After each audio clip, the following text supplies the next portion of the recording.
Hello and welcome everyone. Hello, everyone. I'm here joined today by Nicholas and we're going to explain to you the rules of our Feed the Beast war. Because they are quite...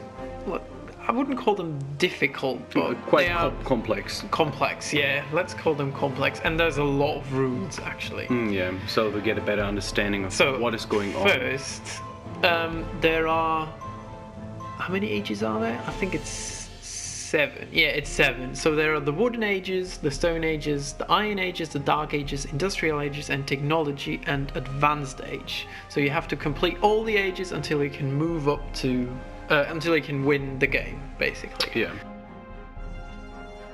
Every age has technology you're allowed to use, which is, in the Wooden Ages, a crafting bench, a chest, some wooden tools, no armor, and you always have to do something to advance to the next level, which would be 1 house per player with a crafting, sleeping, and living area, and 1 bed per player. Like, you have to build the house, and then you have to build the bed inside to sleep there, and yeah, that's basically it for the Wooden Ages, so that's quite quickly done. Not that much. So. No.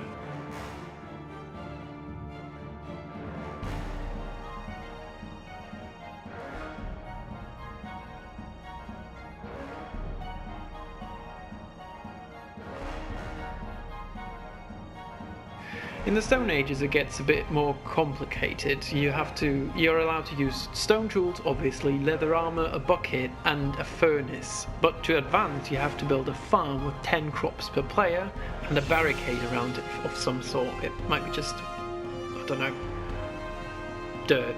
A barn with 10 animals in it, a well and a town square, and a sign to display the name of your town. Yeah.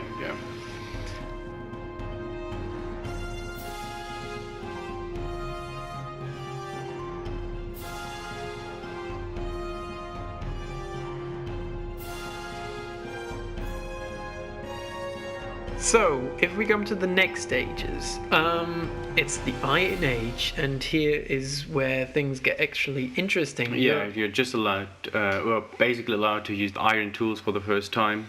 You're also allowed to use the anvil and Thaumcraft, which is really interesting. And to advance, you have to build a town hall, fortifications around the town, which is just a wall, and you have to build a church with an iconic symbol, a blacksmith, which has to have 6 furnaces and 1 lava pool, and some barracks. These are actually not meant for you, but just for decoration, really. It's all things to advance, and in this age it's just to make your town look a bit nicer. Yeah. Which you will see later. It really does work for us really well. So the Dark Ages, this is where we thought we might bring something in where it gets really hard to do, because you're no longer allowed to use Stormcraft or enchanting.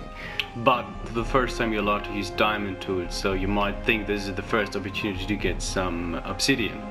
Yeah, and to advance you have to build a mine shaft, a storage room, plant 2 silverwood trees, wooden fences on top of the wall, and a statue of war, which is actually meant to declare war to the other parties. So as long as you haven't built that one, you're not allowed to attack, and you can't be attacked.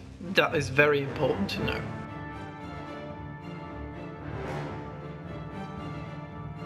Next one is the Industrial Age, and now you're allowed to use all conventional armor and tools, as well as the Hunter's Handgun, which is a powerful weapon. And the mods that are allowed is now Buildcraft, Wellcraft, Factorization mod, TNT is allowed as well. And all magic is restored, so Stormcraft is available again. Yeah, and you have to build a power plant now, which has to be Buildcraft energy, and the basic sorting system, which is probably just going to be the diamond pipes. The machine workshop is just a room to put machines in a quarry, and you have to upgrade the wall with some concrete to strengthen it for the new technology.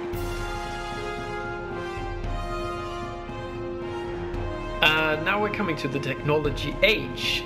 You're allowed to use power armor and tools, which are fueled by electricity, and you're allowed to use industrial craft, red power, and computer craft. Pretty much everything, clearly. And what you need now to get to the last age is the induction furnace, the methorator, MFSU, mass fabricator, extractor, and compressor, so a lot of really expensive machines. You also need a sophisticated sorting system, and you have to build a bunker in no man's land.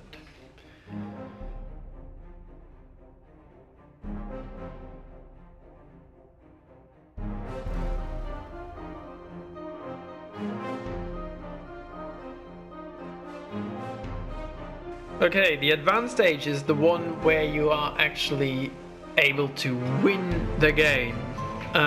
You are allowed to use all the mods, and you're allowed to craft everything.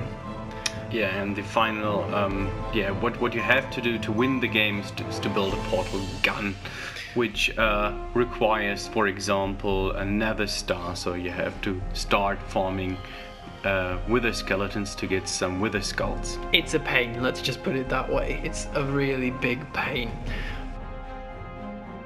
We put together a couple of general rules as well, so that you know what you're allowed and what you're not allowed to do. The first thing is the thing we already mentioned. You're not allowed to be attacked when you don't have the war statue yet, and you're not allowed to attack another village when you don't have the war statue yet. In No Man's Land, obviously, everything is allowed. No destroying blocks inside enemy walls and except pipes and cables. No building inside enemy walls, which is quite sad, isn't it? Because of Thorncraft, you could have just messed up the area. Yes.